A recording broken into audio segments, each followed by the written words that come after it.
And now, the show can begin! I'm so charged up for our big trip. My folks are sending a boat to take all of us to the Great Barrier Reef. Meet your parents?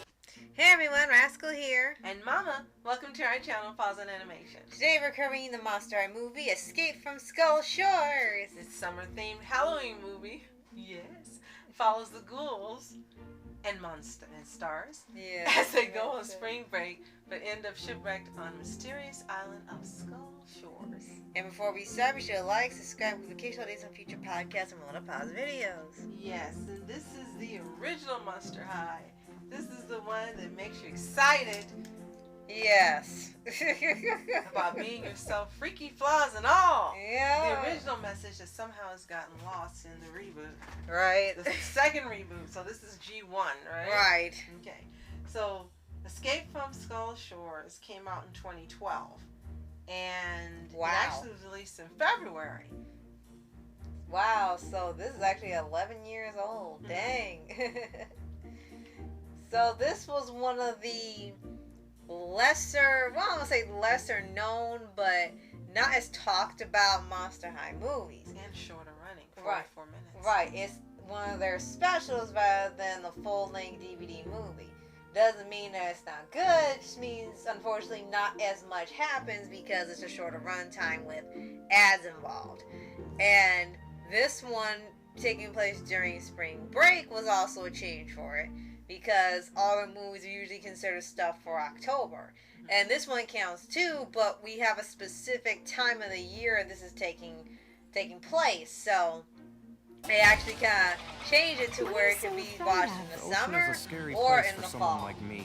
Now, Let me begin at the beginning and tell you the tall tale of was the connected to the Skull Shores designer line. Oh. So it was actually made because of the line of dolls they had made. Oh, that's clever. Yes. Because that's why all the dolls, I guess, had the same outfits. And this gave a couple of other ghouls who normally don't have the spotlight, Laguna and Gil. Yeah, they gave them a spotlight in their own movie. And right. That's what was really great about the original franchise.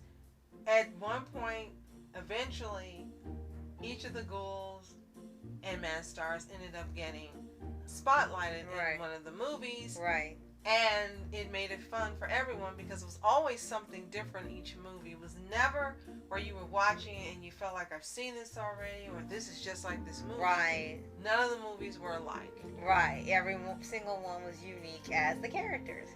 And in here, they actually managed to put in quite a bit for just 44 minutes.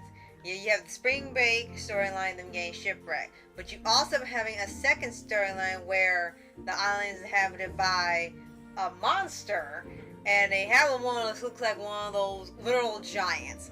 And you find out that he's actually a regular size man star. And he can grow to this gigantic size. And they end up kind of having almost like a Beauty and the Beast type storyline with that. And he was also being hunted by one of the few times you see humans in here. He was more of like like the guy that sells snake oil in the old movies. And he had a manster working with him who didn't know he was a manster somehow. Right. And this actually ended up being an interesting storyline where, they have those type of characters that want to profit off of the type of freak shows, the oddities that they have in their circuses. So he was kind of like that type of character, those two type of characters rolled into one. And it even got to a point where he was ending up at the school and he was going to use all of them for the circus. So, yeah, even for the shorter runtime, they were still edging towards that darker storyline without it getting graphic or anything. And Frankie got to be the one who really helped to save him and rescue him, because they had that island trope where, oh, she looks like someone they worshipped, and oh, hell, Frankie. Right. And it was funny because even within this universe, they had the same thing going. Right. But as usual with Monster High movies, and again, that was another thing about them that made them enjoyable, there was a happy ending. And he ended up going to the school for that during that movie at the end, and you Right. never saw him again, and we were Right. like, well, where does he go? Right. It's like you No. keep showing Voodoo and Rebecca, but you don't show him. Is he too big? For some reason, no, you didn't see him. I think his name was Andy Beast. Is that Oh right? my gosh, yes. Yeah. Instead of Bean. Oh my gosh, they really. Yes. And again, this is not one of those ones that's really talked about a lot. Maybe because the storyline wasn't specifically done for October. Because they've had ones that. Well, they've had one that was for Valentine's Day. They had one specifically for Halloween. The only one they never really had one for was December. They didn't have a Christmas one. And I'm pretty sure they would have managed to make something really crazy out of that, considering how much lore they could work with for monsters or having Yetis, and they got Abby there. So they could have worked with something there. Maybe that was going to be one of their later movies before the reboot. Right. And one of the contradictions or criticism about this movie is kind of when it started with how they were dressed. To me, they were fashionable, they were cool, I loved them, they looked gorgeous.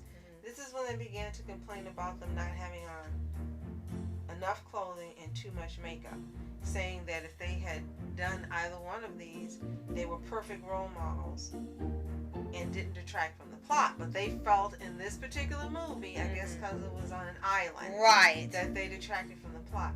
That's funny because I don't see how these animated characters that aren't real, that don't have real shapes, they don't look human at all, and how their dress was meant to be silly and fun detracted from the storyline. I personally don't see it. If you guys can relate to it, let us know why in the comments below.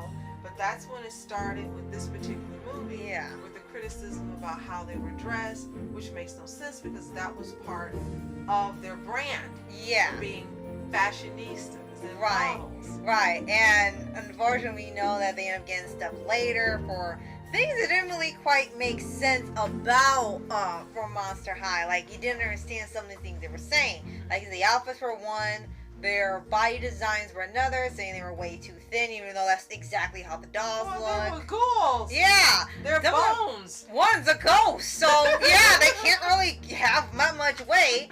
And someone had an issue with Claudine because she shaves the werewolf hair off her legs. It's like, look, this is anime. You're not supposed to take it that seriously. You're not supposed to take this movie so seriously. It's just something fun, and it's silly fun, but it's not mindless where you're not really thinking when you're watching. You're still thinking, you're still engaged, you're still reacting to what's going on the screen. And those are the types of movies we liked from Monster High. Even when we didn't have ones we personally didn't care for, didn't like as much as others, we still took something away from it, or there was a lesson to learn from it. And this one would have the same thing. And if you haven't listened to our other podcasts, in case you're wondering, the other one we kind of felt that way about was Haunted, because we realized that the school was full of kids that were dead, and that was about it. Yeah. But every other movie, even Haunted, was good.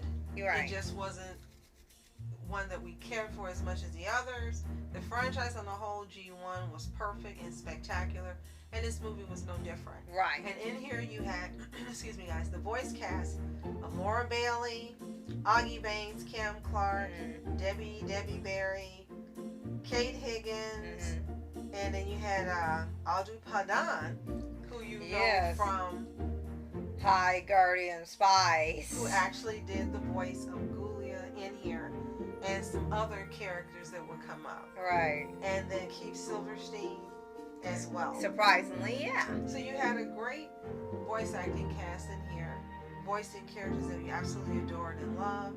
This movie was fun because it was one of 2 vacation movies that were done in this franchise. Right, that's true. I think they had this, and I guess you could kind of count Scaris. Yeah, you could watch them together as like a summer-themed movie night for Monster High. Absolutely.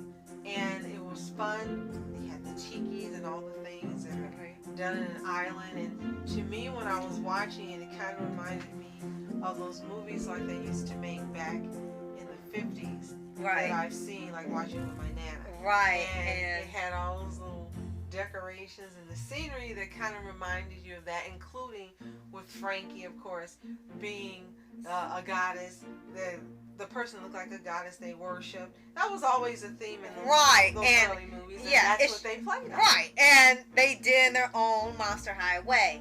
And if people were concerned about how the tribe was going to look like because there seems to be a dislike towards all they've been betrayed for years, well, they're just little people with tiki masks. You never see their faces, so you don't even know if they're monsters, they're humans, or something in between. They keep them hidden so you can make up your mind about what they are, and it doesn't cause an issue for anybody watching, which was really clever. You go tiki tiki tiki tiki tiki. That's all he can say. It's like, look, there's nothing here. They're tikis.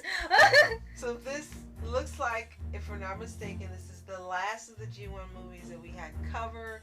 I'm so disappointed we don't have any more because it's been wonderful sharing our love of this franchise with you. If you've watched Monster High Escape from Skull Shores, let us know in the comments below. Do you love it? Did you hate it? Was it meh?